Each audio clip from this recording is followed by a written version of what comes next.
히브리서의 저자는 그리스도를 믿는 믿음 때문에 목숨과 재산이 위태롭게 된 큰 어려움에 처한 히브리서의 독자들이 그 믿음을 잃지 않도록 격려하기 위해서 믿음으로 하나님의 인정을 받았던 구약의 선진들의 모범을 쭉 소개합니다.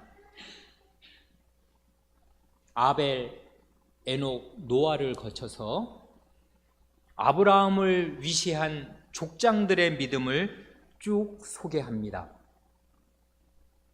그 중에서 특히 이삭, 야곱, 요셉의 믿음을 소개할 때에는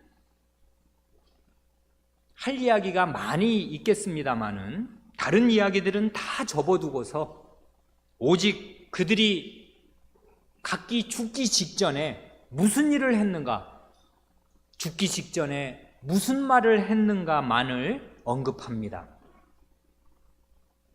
이건 죽는 그 시간까지 그 사람들 마음 중심에 꿈에도 소원으로 자리 잡고 있었던 것이 무엇인가를 알려주려는 것입니다. 그건 우리가 본 대로 하나님의 언약의 성취였습니다. 그래, 죽기 전에 그 언약의 복, 지금은 눈으로 볼 수 없고 먼 미래에 있지만 반드시 이루어질 그 언약의 복을 유산으로 자손들에게 물려주기도 하고, 나는 비록 이렇게 죽으나 내 시신이라도, 나의 이 뼈, 해골이라도 하나님의 그 언약의 땅에 묻히기를 바란다 하는 것을 유언으로 남깁니다. 히브리서의 저자가 이 이야기를 왜 하는 것입니까? 이 세상에서 정말로 목숨이 끊어지는, 아무 희망이 없고 가장 절망적으로 보이는 그 시간에도 저 먼 미래에 이루어질 소망을 굳게 붙드는 그 믿음을 가지도록 이 히브리서의 독자들을 일깨우려는 것입니다. 그래, 죽을 위기에 처한 교회의 신자들이 어떤 믿음을 견지해야 하는가 하는 것을 일깨워 주려는 것입니다. 여기까지는 창세기에 나오는 이야기인 줄을 우리가 다 압니다. 이제 히브리서의 저자는 시순을 따라서 창세기를 지나 출애굽기로 넘어갑니다. 모세의 믿음을 소개합니다. 그래, 모세와 관련해서 그 믿음으로 라는 말, 이 히브리서 11장에 그토록 여러 번 나오는 그 표어와 같은, 깃발과 같은 그 믿음으로 라는 그 문구가 4번 나옵니다. 거기 23절, 24절, 27절, 28절 이렇게 맨 그 앞을 4번 장식합니다. 그런데 상당히 특이한 점이 한 가지 있습니다. 히브리서의 저자는 모세의 믿음을 소개하기 전에 먼저 그 부모의 믿음을 소개합니다. 우리가 교회 다닌 지 이만큼이면 출애굽기를 읽어도 몇 번을 읽었습니까?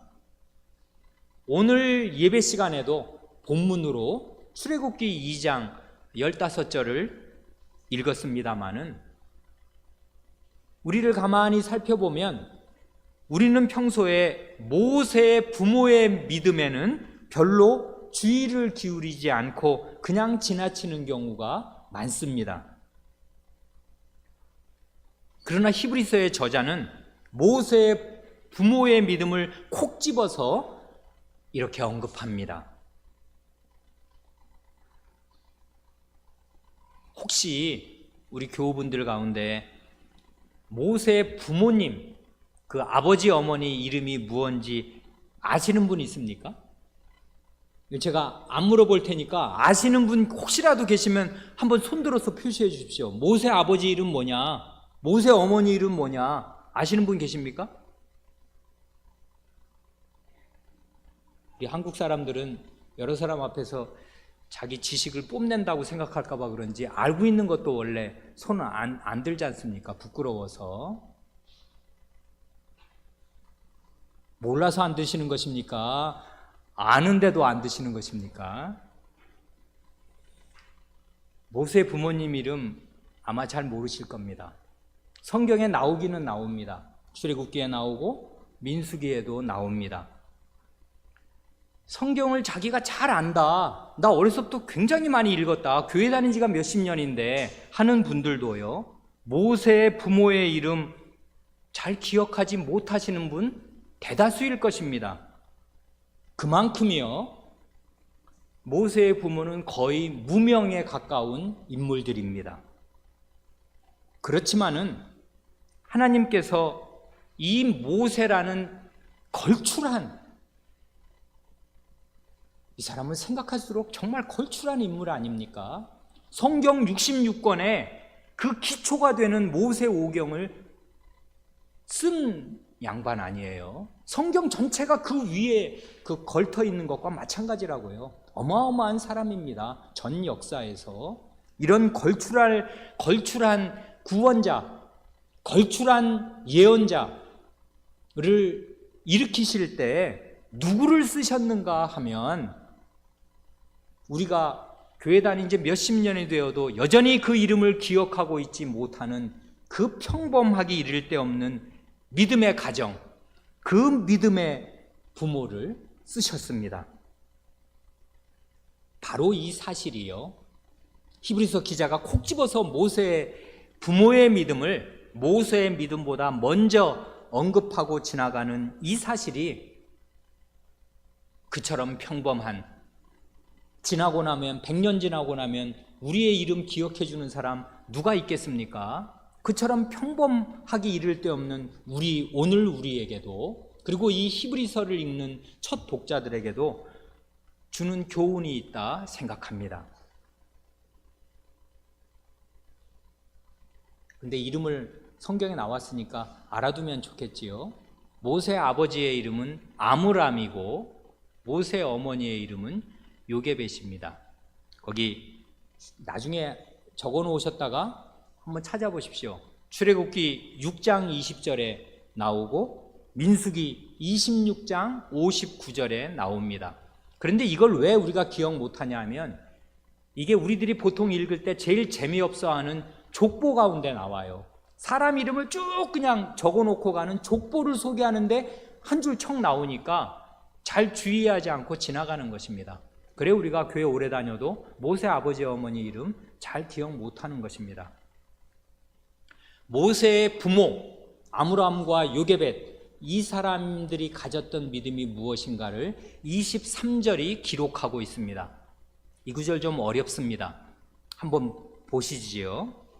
23절 히브리서, 믿음으로 모세가 낳았을 때 그 부모가 아름다운 아이임을 보고 석 달 동안 숨겨 임금의 명령을 무서워 아니하였으며. 이게 좀 어려워서 세심하게 차근차근 더듬어 가며 살펴볼 필요가 있습니다. 세 단계로 나누어서 말씀드리겠습니다. 1단계로 이해를 돕기 위한 질문을 한 가지 드립니다. 성경을 읽을 때는 첫째로 국어적으로요, 국어가 돼야 돼요. 우리말로 이게 이해가 돼야 된다고요. 질문은 이것입니다. 믿음으로, 이 말로 시작하지 않습니까? 11장은 대부분의 구절이. 이 믿음으로라는 말이 지금 그 다음에 나오는 네 마디 중에서 어디에 걸리는 것입니까? 이건 국어지 않습니까? 믿음으로 1번 모세가 낳았을 때 믿음으로 모세가 낳았다는 것입니까? 2번 믿음으로 그 부모가 아름다운 아이임을 보았다는 것입니까? 3번, 믿음으로 석 달 동안 숨겼다는 것입니까?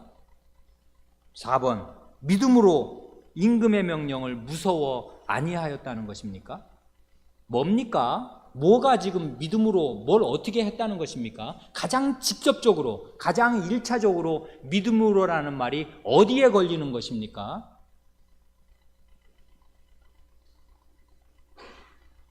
어렵습니까?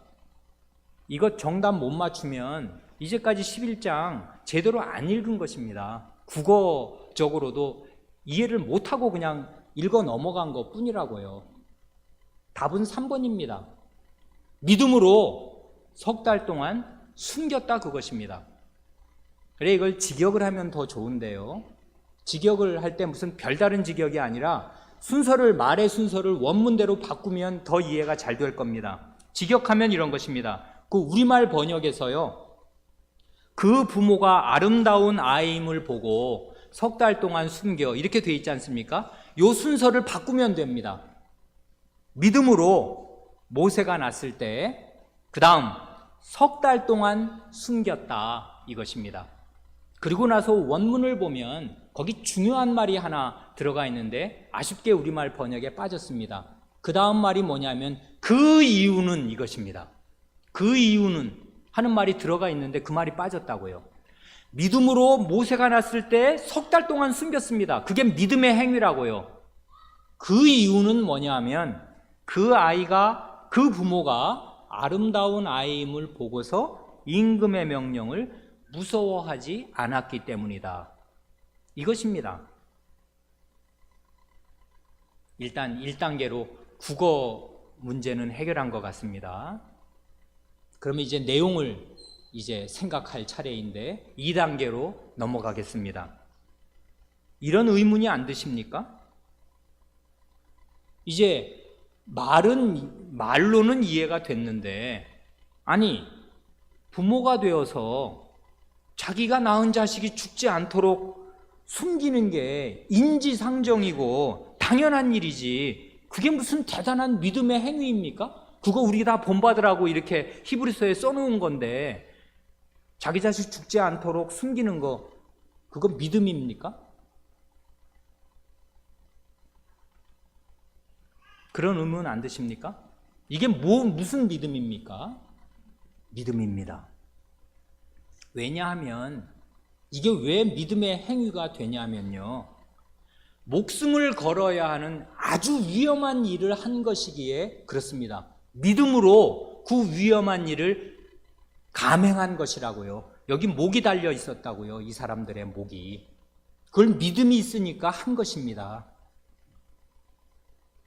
거기 출애굽기 우리가 오늘은 2장을 읽었지 않습니까? 앞부분을. 한 장 앞으로 출애굽기 1장의 맨 마지막 절이 뭐냐면 22절인데 애굽 왕 바로가 명령을 내리거든요. 우리가 다 아는 건데 그 모든 신민에게 명하여 가로되, 자기 신하와 백성에게, 그러니까 아마 애굽 사람에게 명령을 청 내린 것입니다. 모세가 뭐라고요? 남자가 나거든 너희는 그를 하수에 던지고, 여기 하수라는 말은 나일강을 말하는 거지 않습니까? 이집트에 나일강이 있으니까 사내 아이가 나면 나일강에 그를 던지고 여자여든 살리라 하였습니다. 왜 이렇게 무지막지하고 잔인무도한 명령을 내린 것인가 하면은, 이렇게 된 데에는 그 일련의 과정이 있었습니다. 이민족인 이 히브리 사람들의 인구가 굉장히 많아졌습니다. 그래 이게 애굽 사람의 눈으로 볼 때에는 대단히 위협적으로 느껴졌습니다.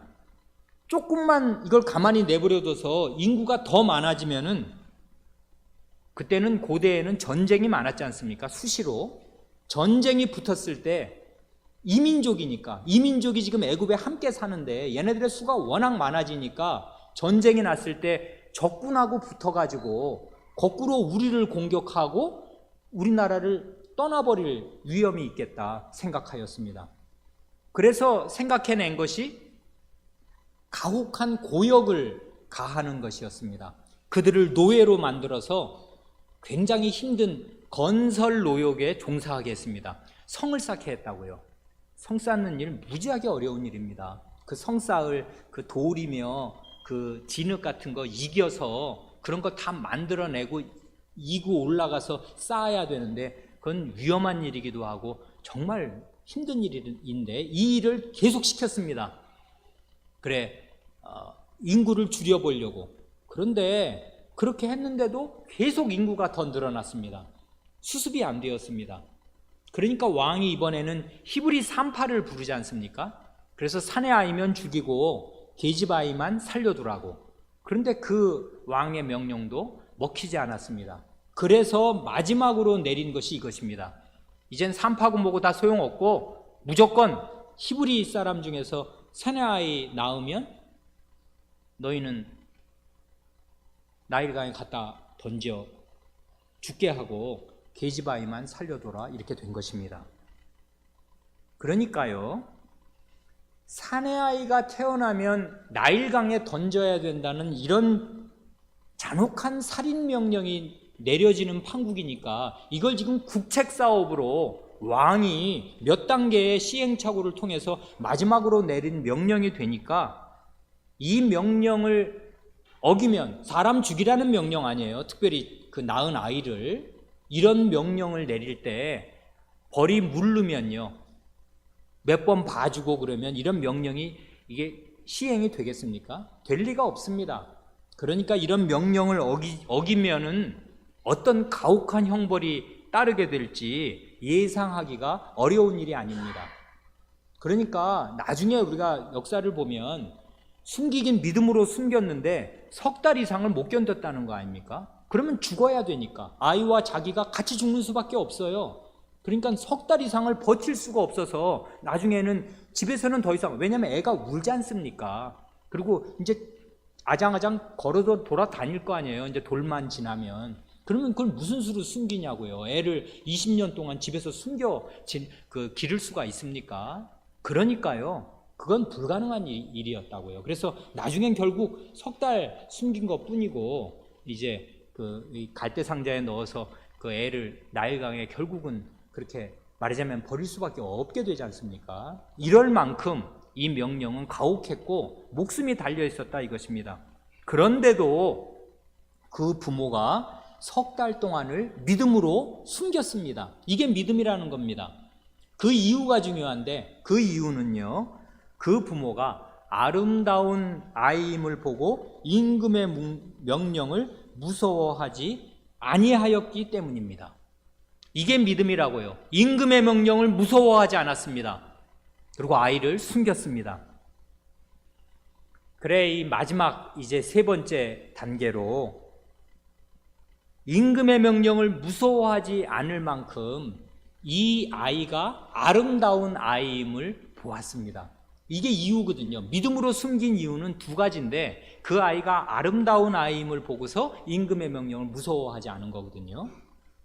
아름다운 아이라는 말, 이걸 잘 알아야 이 구절을 제대로 이해하고 이게 왜 믿음인가를 제대로 이해하게 되는 것인데 이거 이해하는 일이 쉬운 일이 아닙니다.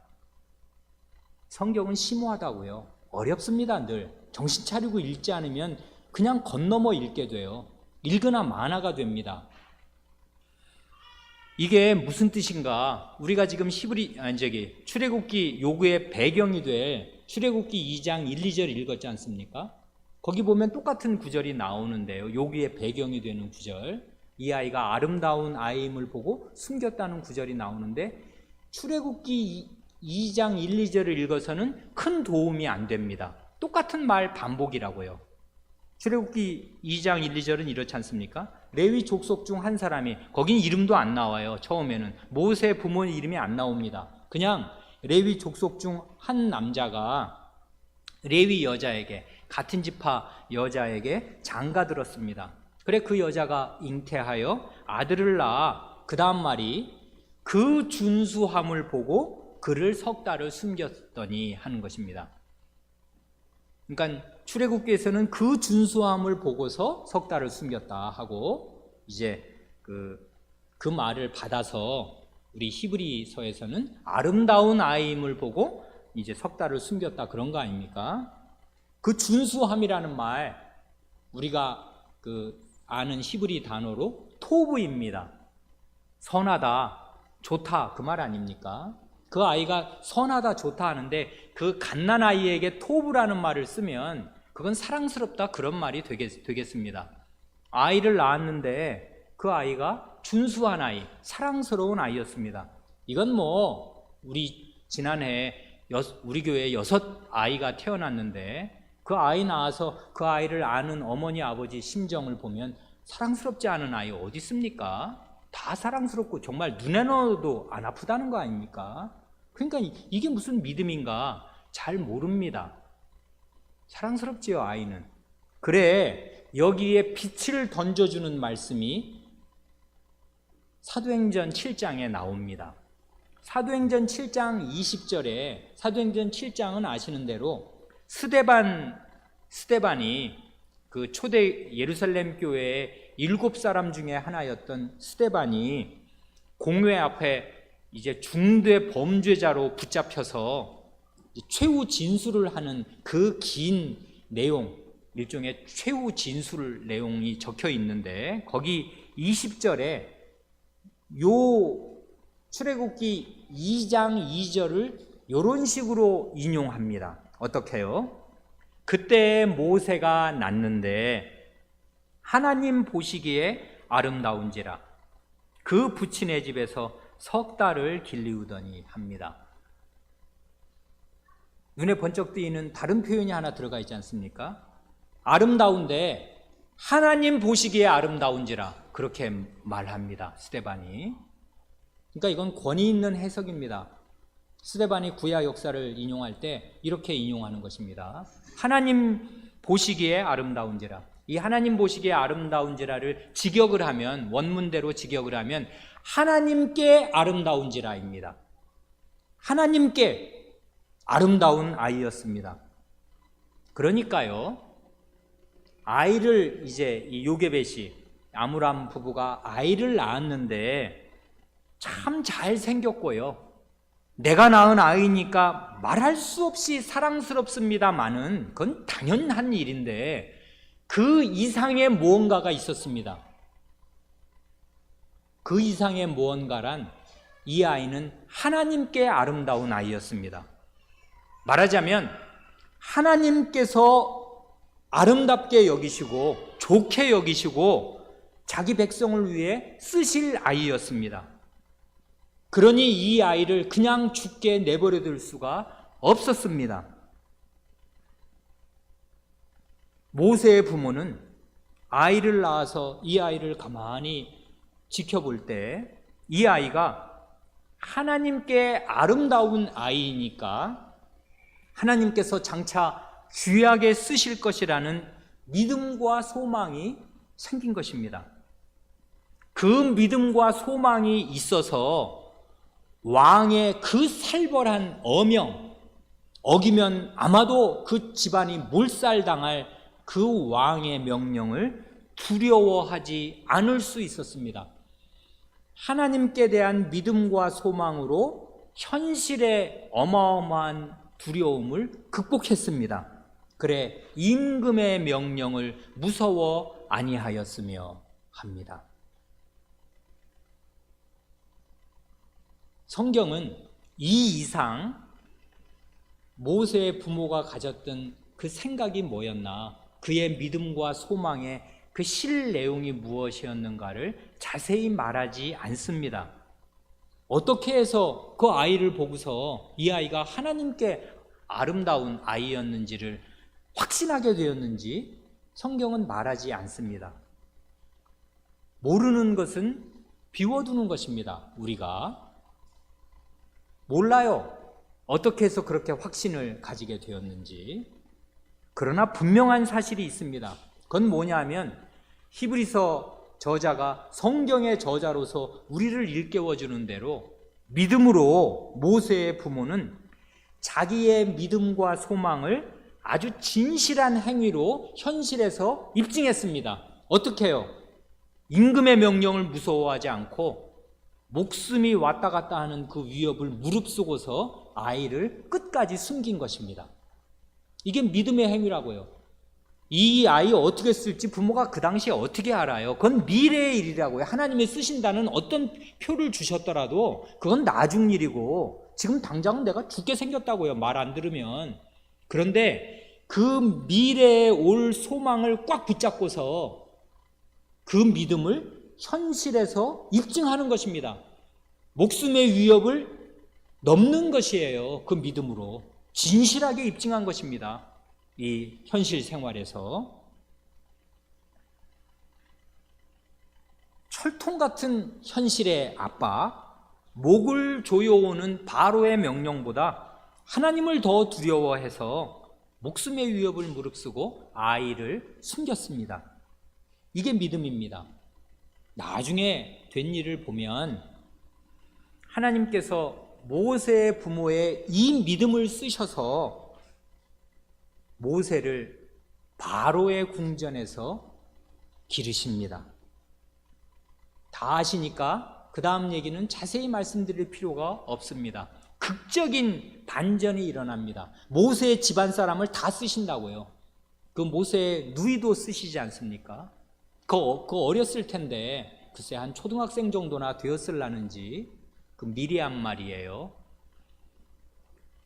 이 아이를 더 이상은 숨길 수 없으니까 강가에 그 갈대 상자에 물이 들어오지 않도록 이렇게 역청을 잘 칠하고, 일단 자기는 더 이상은 어떻게 여기 이상은 할 수 없으니까 한 석 달 90일 데리고 있다가 그 갈대 상자에 넣었는데 부모가 얼쩡거리면 안 되니까, 근데 소녀 이 모세의 누이가 그 갈대 상자가 어떻게 되는 걸 지켜보고 있었고, 마침 바로의 시녀가 목욕하러 나일강으로 왔고, 바로의 그 공주와 시녀들이 말이에요, 그래 저게 뭐야, 저거 좀 가져와 봐라 했는데 뚜껑을 여니까 아기가 울었고, 그 아기 보니까 참 자식 이쁘게 생겼네, 불쌍히 여기는 마음이 들었고, 근데 이 공주는 말하자면 젖먹일 수 있는 사람이 아니었으니까 그럴 때 냉큼 그 누이가, 제가 히브리 여자 중에서 이 유모 구해다 드릴까요? 이렇게 제안을 했고, 그래 가서 구해오너라 해서 자기 어머니를 데려다가 세상에 이 아이 젖을 먹이게 하고 어머니 품에서 젖될 때까지 기르게 한 것입니다. 그리고 유모는 특권적인 자리입니다. 젖어미라고 하지 않습니까? 젖먹이는 엄마로서 그 이후에 바로의 왕궁에 상당히 자유롭게 출입할 수가 있었을 것입니다. 그래 나중에 모세가 나는 히브리 사람이야 라는 자기 정체성을 이 사람이 갖게 되는데, 그 믿음 어디서 생긴 것입니까? 바로의 궁전에서 그걸 가르쳐 줄 사람 한 사람도 없을 것입니다. 그런데 그 어머니가 있었습니다. 그의 유모였습니다. 친어머니이면서 이 법적으로는 유모. 이 어머니가 자기 집에서 어렸을 때 이 아이를 그에게 젖을 물리면서 기도하고 이 아이에게 부지런히 하나님 말씀을 가르쳤을 뿐만 아니라 유모로서 이 시시때때로 출입하면서 이 아이의 정체성이 무엇인지, 너는 누군지를 제대로 잘 가르쳐 주었을 것입니다.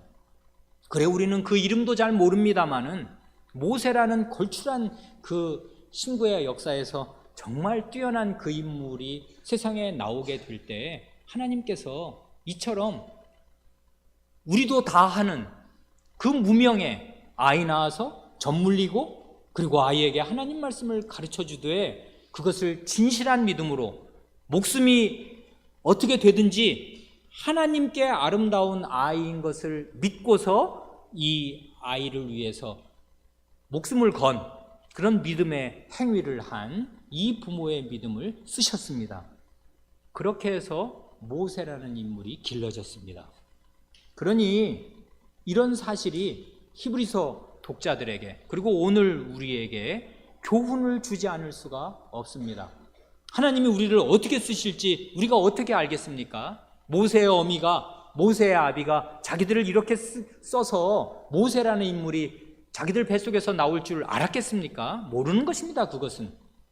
그러나 믿음으로 사는 것입니다.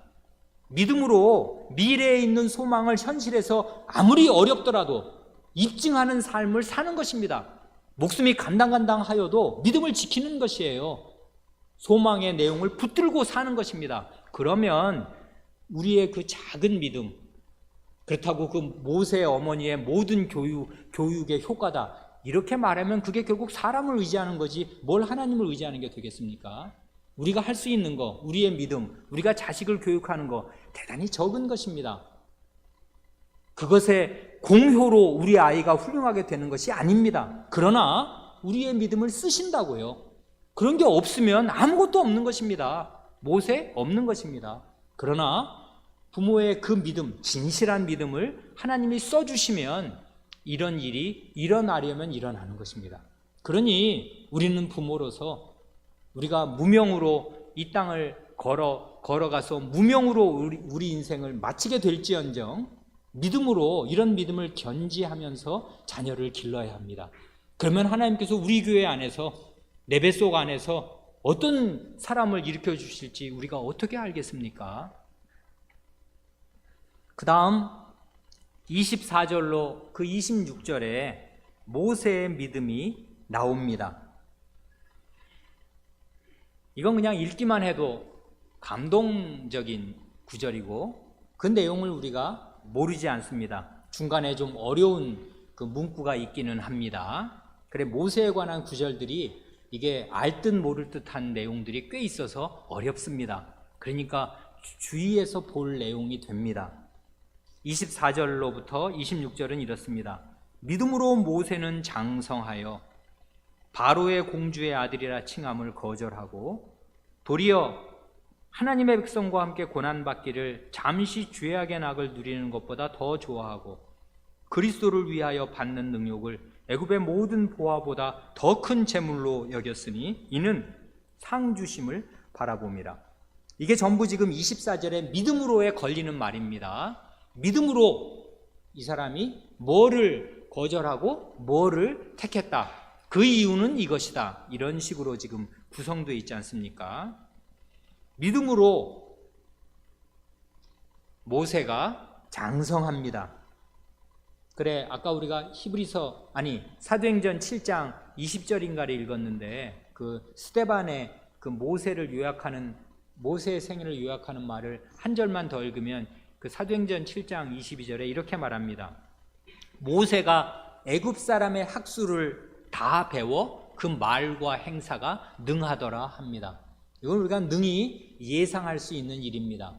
이 사람은 일종의 왕자 아닙니까? 바로의 공주의 아들이라고요. 그러니까 왕궁에서 자랐고 그 예나 지금이나 왕궁은 최고의 교육시설입니다.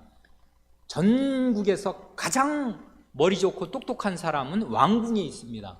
그래, 특별히 그 왕자들을 가르치는 그 선생들은 최고의 사람들을 뽑아놓고 그래, 그 사람들을 가르쳐서 그 모세는 당대 세계에서 가장 뛰어난 교육을 받았습니다. 그래, 애굽 사람의 학술, 그건 대단한 거 아닙니까? 지금도 7대 불가사의 중에 하나 아니에요. 거기 피라미드 세운 게. 그게 모세 시대라고요.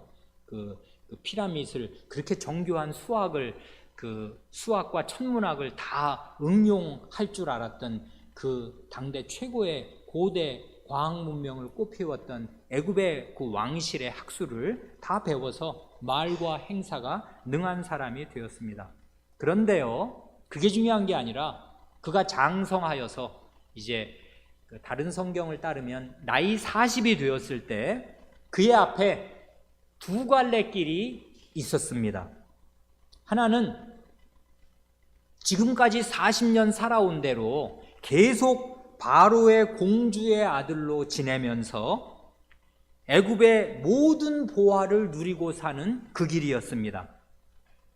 그런데 그 반대의 길이 그의 앞에 또 있었습니다. 그건 완전한 반대였는데 또 다른 길은 뭐냐면 애굽의 노예인 자기 동족 히브리 사람들 속으로 들어가서 그들과 함께 고난과 능욕을 당하는 길이었습니다. 그런데 희한하게 25절은요, 바로의 공주의 아들로 지내면서 애굽의 모든 보화를 누리고 사는 그 길을 가리켜서 잠시 죄악의 낙을 누리는 것이라고 말합니다. 아니 이게 왜 죄악의 낙을 누리는 것이 된단 말입니까? 그 전에 요셉은 애굽의 총리 아니었습니까? 애굽의 총리로 지낸 거나 애굽의 왕자로 지내는 거나 그게 다 죄악의 낙이겠습니까? 요셉의 경우에는요, 그때는 아시는 대로 이스라엘 사람들이 애굽의 노예가 아니었고 그냥 이민족 손님이었습니다. 그러니까 오히려요, 애굽의 총리의 그 강력한 권력과 권세가 하나님의 백성을 보호하는 방패막이 되었습니다. 하나님의 백성을 살리는 길이었다고요. 그래서 애굽의 총리로 만들어 주신 거 아니에요? 그런데 지금은 상황이 바뀌었습니다. 이스라엘 사람 전체가, 하나님의 백성 전체가 애굽 사람의 노예예요. 그러니까요, 따지고 보면 애굽 왕실의 영광과 애굽의 모든 보화는 말하자면 히브리인 노예들에 대한 착취 위에서, 하나님의 백성들에 대한 핍박 위에서, 하나님의 백성의 피땀 위에서 누리는 것입니다. 그러니까 그게 죄악의 낙입니다. 하나님의 백성의 고열을 짜내어서 거기서 누리는 것이라고요. 애굽의 왕실에 계속 있게 된다면은 이 두 갈래 길에서, 그러니까 이건 극과 극 아닙니까? 하늘과 땅의 차이 아니에요. 애굽의 왕자로 지낼 거냐, 히브리 노예로 지낼 거냐, 선택을 하라는 것입니다. 하게 된 것입니다. 이 사람이 지금 이 두 갈래 길에서 모세는 믿음으로 바로의 공주의 아들이라는 지상 최고의 권세와 명예를 포기하고서 또한 애굽의 모든 보화라는 지상 최대의 재산을 포기하면서 하나님의 백성과 함께 고난받는 길을 기꺼이 택합니다. 믿음으로요. 그건 말하자면, 간단히 말하면 왕자의 신분에서 노예의 신분으로 전락하는 것이었습니다. 만인의 추앙을 받는 그런 자리에서 만인의 멸시와 천대를 받는 자리로 떨어지고 내려가는 것이었습니다. 모세가 그런 선택, 그런 의아한, 아무도 그렇게 하지 않을 선택을 한 이유는 믿음으로, 그 맨 뒤에 이유가 나오지 않습니까? 상주심을 바라보았기 때문입니다. 거기 바라본다는 말, 이 동사가 이게 읽으면 아주 생생한 동사인데요, 바라본다는 말은 거기에 시선을 고정하고서, 붙박이로 고정하고서 뚫어지게 계속 바라보는 거, 그걸 말합니다. 시제가 그렇고 동사의 원래 뜻이 그렇습니다. 여러분, 지금 우리 교회가요, 여기 예배당 여기 새로 짓고 이사 온 지 지금 4년째 아닙니까? 여기서 우리 매주 예배 드렸으니까 여러분 그 강단 지금 쳐다보신 지 4년 된 거예요. 50주 예배 드렸으면 200번 쳐다보셨는데 눈 감고 한번 강단 한번 그려보실 수 있습니까? 지금이라도 한번 그려보실 수 있습니까? 눈 감아 보십시오. 그리고 지금 한번 보신 다음에 다시 한번 그리려고 한번 눈 감고 한번 이렇게 종이에다가 여기 안 보고 그려보려고 생각해 보세요. 그 윗부분은 어떻게 생겼지? 그 가장자리 어떻게 됐지? 어렵습니다. 화가는 원래 어려운 거지 않습니까? 사물을 안 보고도 외울 만큼 자세하게 관찰해야 된다는 거 아닙니까? 거의 눈 감고 대상을 사진 보듯이 정확하게 기억할 수 있을 만큼 대상 사물을 아주 면밀하게 관찰하는 거, 그게 화가가 되는 첩경 아닙니까?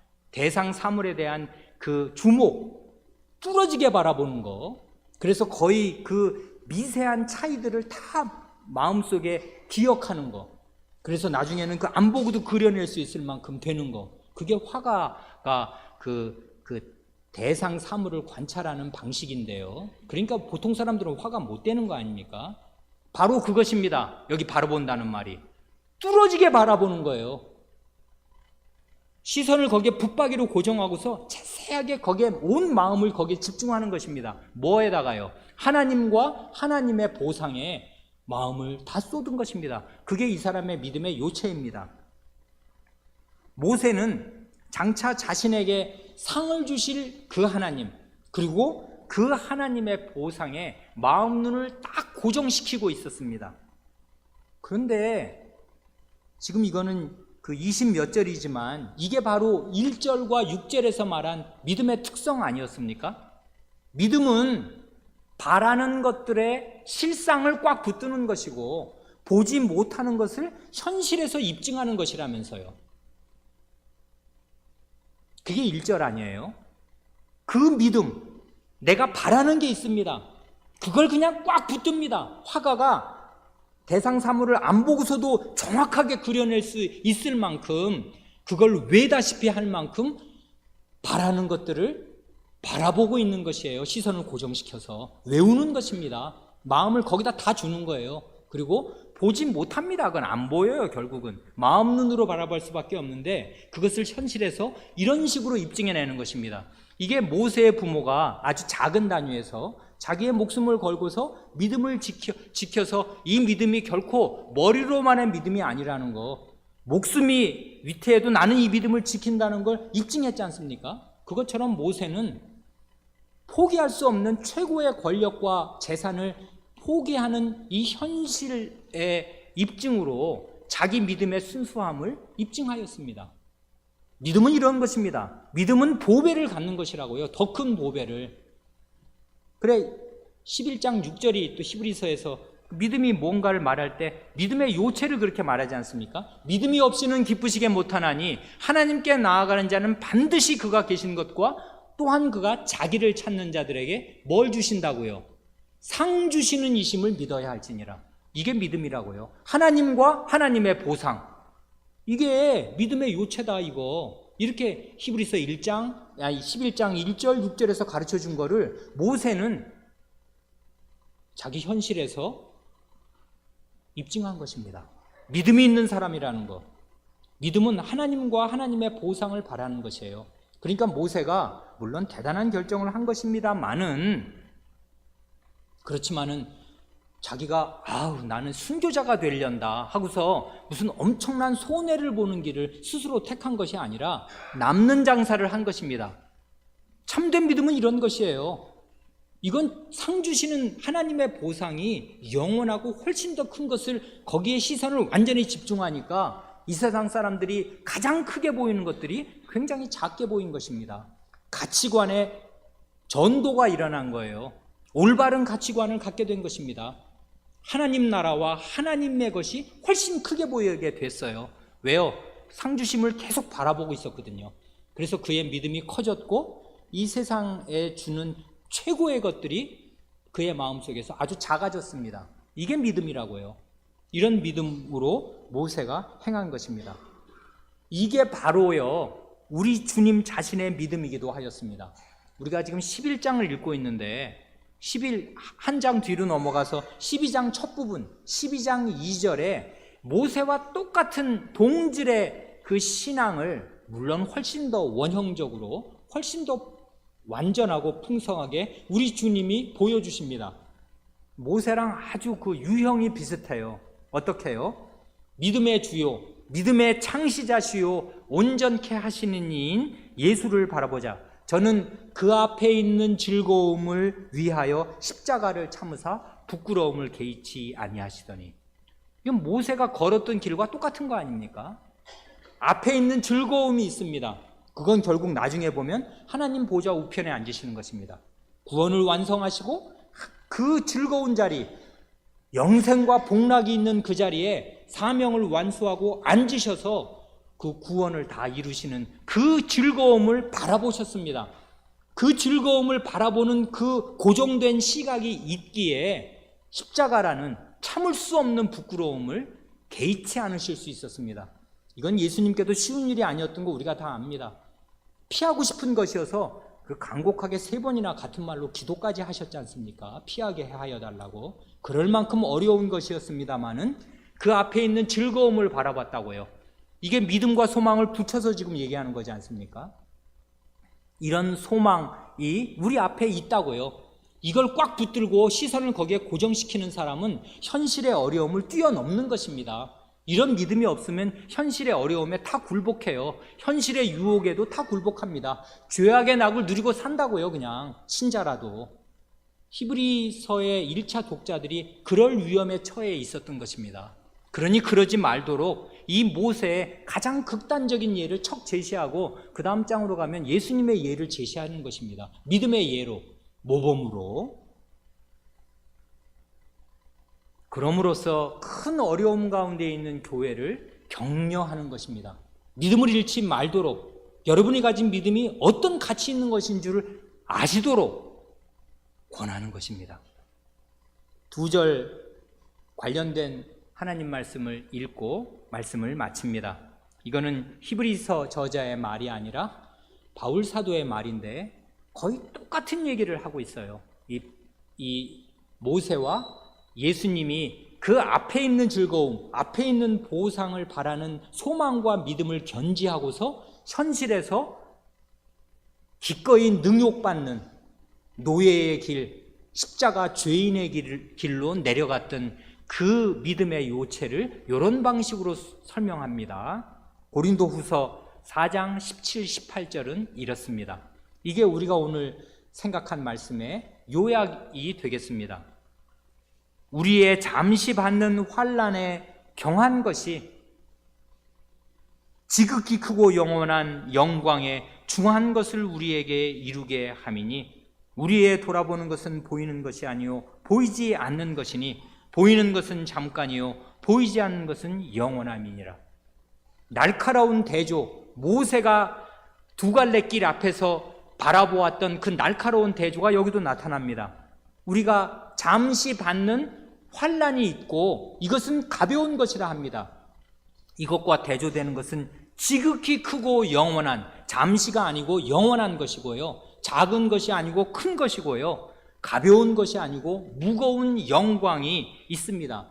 근데 여기에 놀라운 화법은 우리의 잠시 받는 환난의 그 가벼운 것이 영광의 무거운 것을 이루게 합니다.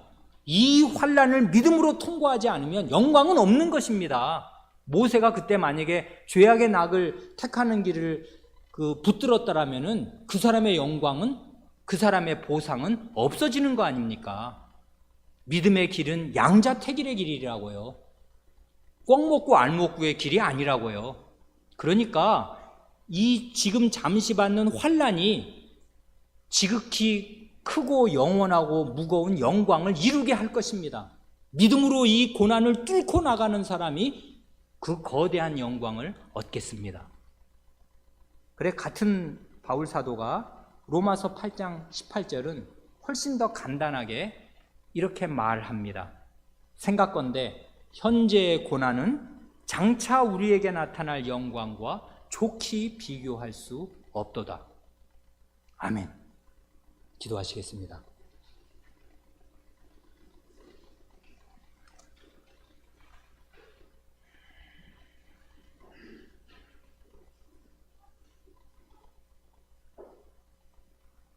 하나님 아버지, 저희가 오늘은 히브리서 11장의 몇 구절을 읽으면서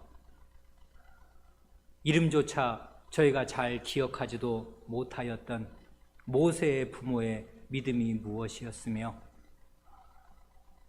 모세가 어떤 믿음을 무슨 생각으로 발휘하였는지를 살펴보았사옵니다.